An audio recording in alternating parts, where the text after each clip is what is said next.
Hey folks, I'm back, and look where I am. I'm in the garage.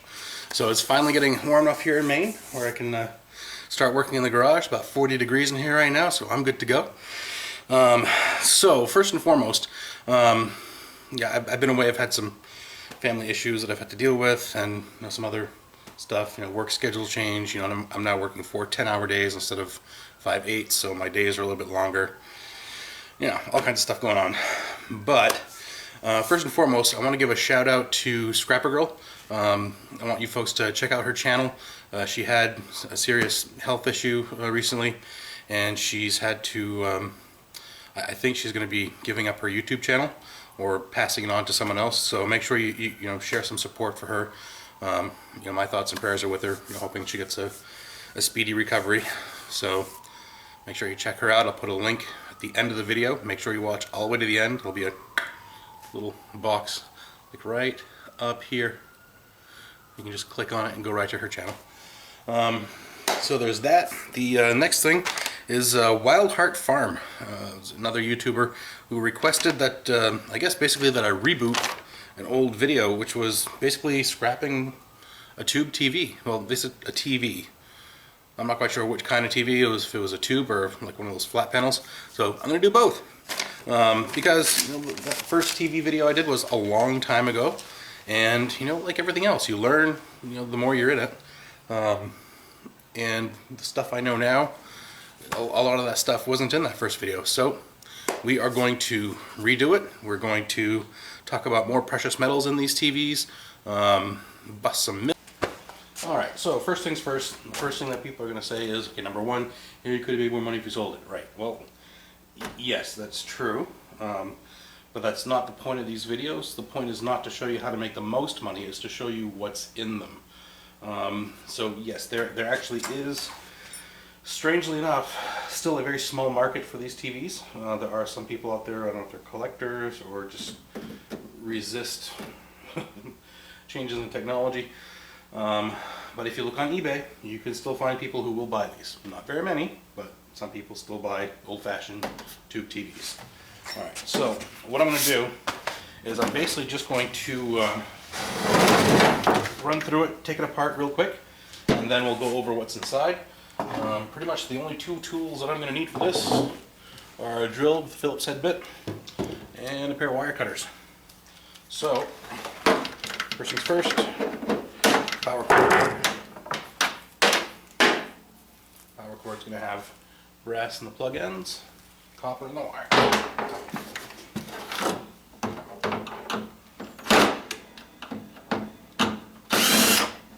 Now I always save these screws because when I'm done,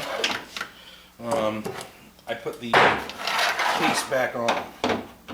It's easier to handle and to dispose of that way. And in my local recycling center, they actually charge a fee to take these.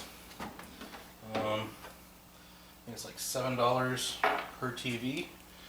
And what I do is I advertise on Craigslist that I will come and pick up your TV for $7 and recycle it for you. But what I do is take all of the stuff out of it first. Alright, next up I'm just going to clip all these little wires off. And yes, there's going to be comments about, grounding the TV, discharging any capacitors and stuff like that. Yep, it's a great idea to do. I'm not going to suggest that you don't do it. All I'm going to say is that in the 10 years that I've been doing this, not that it's not possible, and again, not that I'm saying you shouldn't do it, I'm just saying that it's never happened to me where I've been zapped by something. So, that's all I'm going to say about that. Alright, so we got this thing, so we got the main circuit board out right here with the wires and stuff that we're going to trim off. The next thing is a degaussing cable, which I clip first because sometimes they're aluminum. This one's copper, so I am going to take that. Now that's usually just wrapped in electrical tape. It's sticky and a pain in the butt, but there is a nice little bit of copper in there. Alright, we've got this little wire right here that goes across. If you look at it, oftentimes this wire right here is tin coated copper. This one is, yeah, tin coated copper. So take that as well. Alright, speakers I don't mess with. Light iron. It takes extra time to get out. In my opinion, really not worth it, but if it's worth it for you, go right ahead. Alright, we got that. I just throw the junk right back in the casing here. Alright, so the yoke, which is this part right here, you have two types of ways they attach it. One is with these little clamps. Alright, they'll stick two of those on usually, and sometimes they glue them on. If it's glued on, you can crack the tube open and get it off, but then you're messing with broken glass. If it's a small TV, yeah, I'll crack them off. If not, if it's a big TV, I just friggin' leave it on there. So we got this. This is the the money shot right here. This is all the copper. Quick myth about these TVs is they're filled with deadly xenon gas or some other crap like that. That's not true. It's actually a vacuum in there. There's no air, no gas in there whatsoever. What there is phosphorus powder. So if you crack that open, that rush of air going in is going to push some of that phosphorus powder out, which is really unhealthy to breathe. So that's why I suggest you don't break these. Alright, so I got everything I want out. I'm going to put this back on.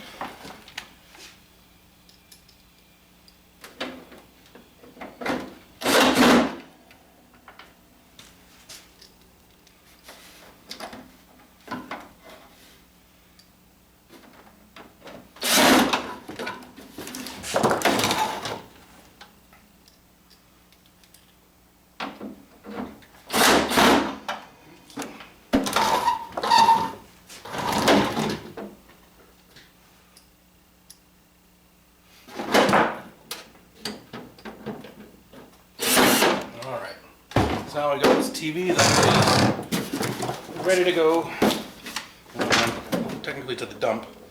We call it a recycling center. They say that they recycle the lead in the glass, which is encapsulated, so I don't know why it's such a big deal that they make it sound so toxic. But anywho, alright, so this thing, the copper yoke. Now,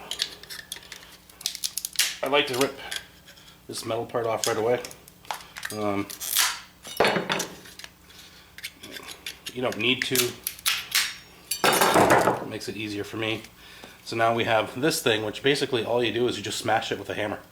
And everything shatters, the copper comes really free. I've got other videos on that, so if you want to check those out, help yourself. Alright. I've got this thing.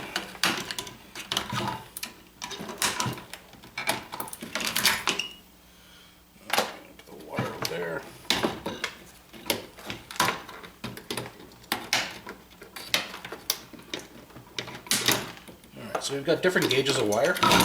We've got all these like tiny wires and then the power cord wire. Most yards will pay you much more for that wire than for this one. So I do try and keep them separated. We got that. Circuit board. This is oftentimes non-magnetic stainless steel, so check that with a magnet. Alright, so we got low-grade wire, we've got the gauzing cable, which we should probably strip. We've got this little copper wire, which has a little piece of plastic on it. Get rid of that. We've got a power cord. And a few leftover screws from the case. Alright, so now, what is actually inside this? Now, keep in mind that not all TVs are the same. Some are higher quality than others.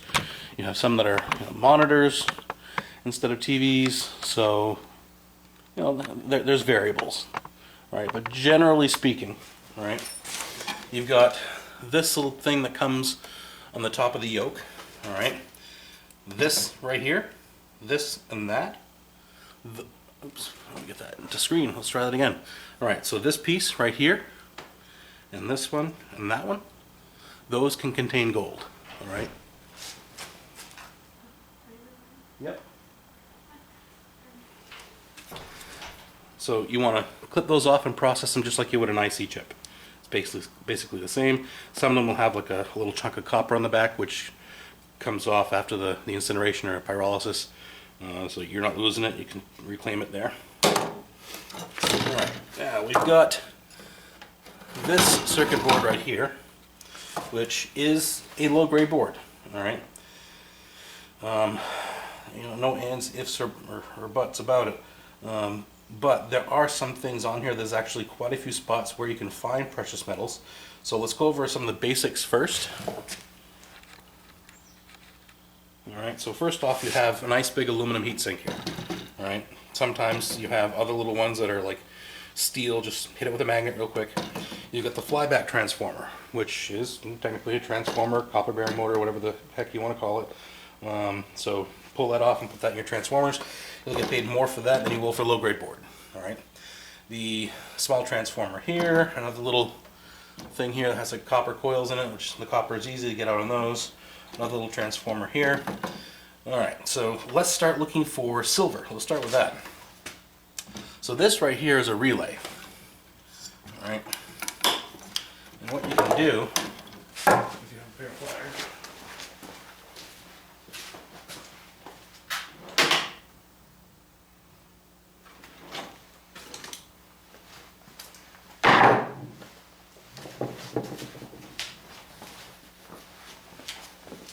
alright, so what you do, you just pull it off. If the cap comes off like that, and you see this little copper thing, that's a relay. That is going to have silver contacts on it. And the silver contacts are going to be right in there. Alright, they're tiny. You know, you're not going to get rich off of it. You're not going to get rich off of any kind of this recovery stuff, but you know, there's still some precious metals. Alright, so next up, we've got these disc capacitors right here. Alright, pull those off. Now, these can contain silver. They may not. The ones you have may not, but they can. There's like 3 or 4 different metals that they use in there. So, you know, put them aside. Put them in a 5-gallon bucket. Save them up and then sell them to a refiner. You know, you're not, a 5-gallon bucket doesn't take up much space, especially, you know, if you've got like a garage or something. So you got those.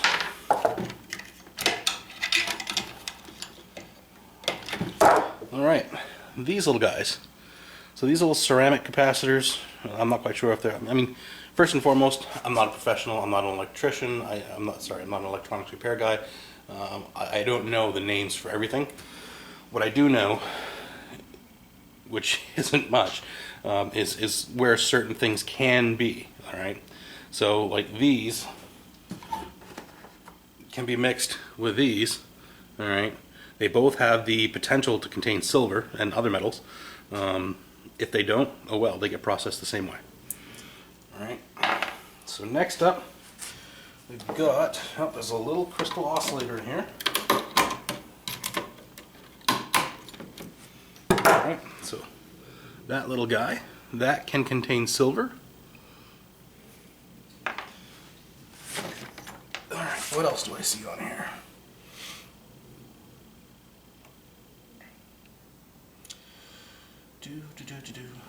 Alright, now there are some of these.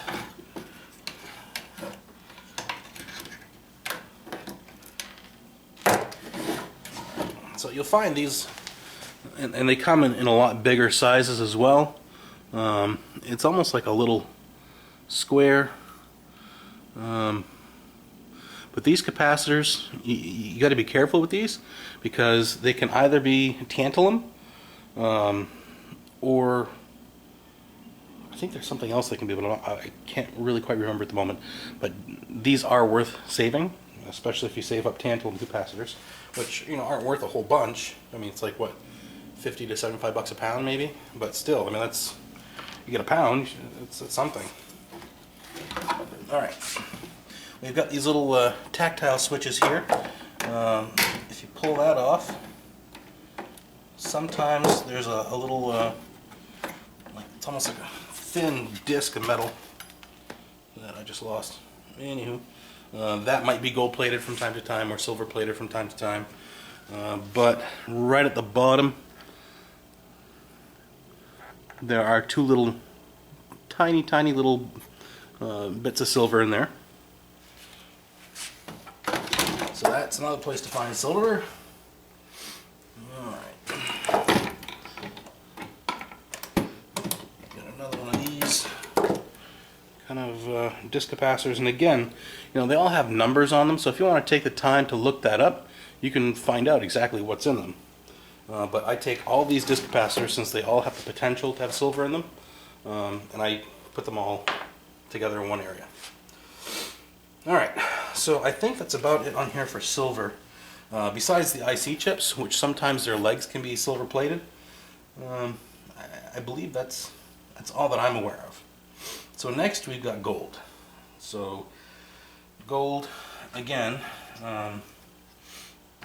in these TVs, the places you'll find them is one, you know, in the IC chips. So we've got 1, 2, 3, 4. Not all IC chips contain gold. Some of them do. But again, because the only way to really know is to either look up every number on them or just process them all at the same time. You're not going to hurt anything by processing them all at once. So we've got the IC chips, it's a source of gold, and again, these little things, I've heard them called transistors, MOSFETs, all kinds of funky little things, but they're usually the things that are attached to these little heat sinks. So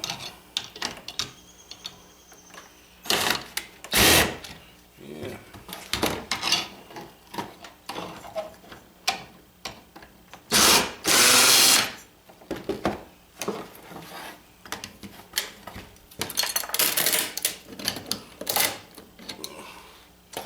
One of the things about these little brown boards is that they're usually quite brittle. I don't know if that's from age or what. Alright. So here is an example of one of those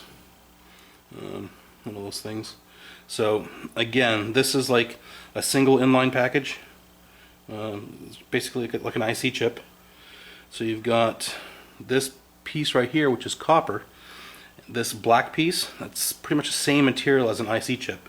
So you process it exactly the same. You just incinerate or pyrolyze it, and you know, finish the processing the same way you would with an IC chip. Okie dokie. So we got that one, and you know those ones are all over the board. You know, there's one here. There's another one behind there. There's another one here. Right there. Another one behind this big aluminum heatsink. There's one right there. So they're all over. Now, there's also other things on here, which a little bit harder to take off. You know, let's use like an air chisel or something. But this thing right here, if you can see that, it looks like an IC chip with just one set of legs. That's called a single inline package. That may contain gold as well. So you can either just rock it back and forth until the legs snap. Alright, so again with this, you know, process it just like an IC chip. More of these little capacitor looking things. Right over here, all these guys. You can pull all those off and put that with all the other capacitors that you think might have silver in them. And I think that's about it. There's nothing else in this one. The old ones you're not going to find like monolithic ceramic capacitors or anything like that. Unless, I mean, there may be some that are, where did I see that one?